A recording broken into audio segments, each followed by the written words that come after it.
देखिए, सब जगह पॉलिटिक्स है।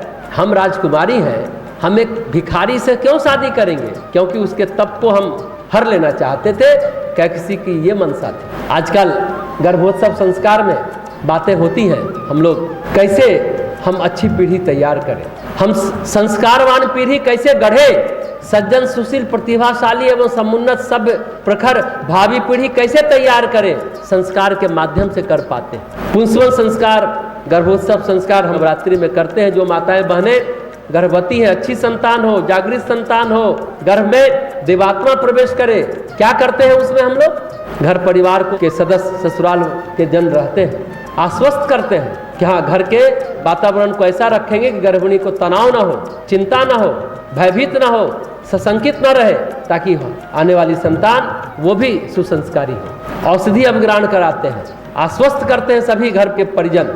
लेकिन उसमें जो एक महत्वपूर्ण बात है, जो कैकेसी के संदर्भ में हम कहना चाह रहे हैं, कहते हैं जीन का ट्रांसफर होता है, विज्ञान भी कहता है डीएनए आता है। अब जब वैज्ञानिक भी इस बात को करते हैं, जो प्राचीन काल के हमारे पुरखे, हमारे ऋषियों ने किया था, क्या किया था?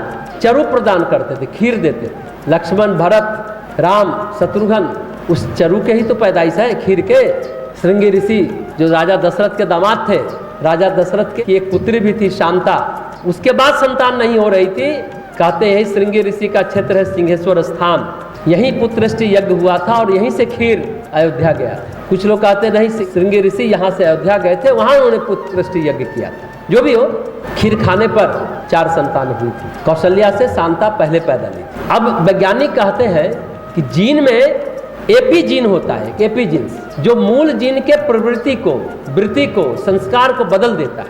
और अगर उस परिवार में हार्ट डिजीज की बीमारी है, डायबिटीज है, ब्लड प्रेशर है, अगर पहले से काम किया जाए तो हम माँ बाप अगर डायबिटीज पेशेंट हैं, लेकिन उनसे स्वस्थ बालक का निर्माण हो सकता है। ये बात मतलब गुण कर्म स्वभाव को बदला जा सकता है एपी जीन के द्वारा। और सचमुच एपी जीन मूल जीन को पूरी तरह नियंत्रित करता है, उसको डायरेक्शन देता है, निर्देश देता है, उसको कैसे डेवलप किया जाए, उस पर वैज्ञानिक अभी काम कर रहे हैं। आने वाली पीढ़ी सुधर जाएगी, लेकिन ये काम प्राचीन काल से अपने ऋषि मुनियों ने किया। उसका दो उदाहरण, हिरण्यकशिपु राक्षस है असुर कुल में, उसका पुत्र भक्त प्रहलाद बना। कैसे बना? हिरण्यकशिपु तपस्या करने चला गया, पेट में भक्त प्रहलाद पल रहे हैं, इंद्र मारने के लिए आया। नारद जी लगे, गर्भवती महिला को मारना नहीं चाहिए, इंद्र छोड़ दिया, उनको ले गए नारद जी अपने कुटिया में।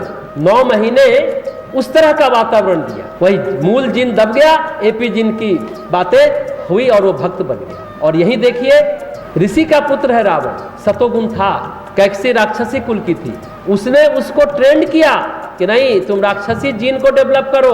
वहां एपी जीन राक्षस वाला आया तो ऋषि का पुत्र राक्षस बन गया। ये उदाहरण है, ऐतिहासिक तथ्य है ये। और भी है कई उदाहरण, अभी उसमें नहीं जाएंगे।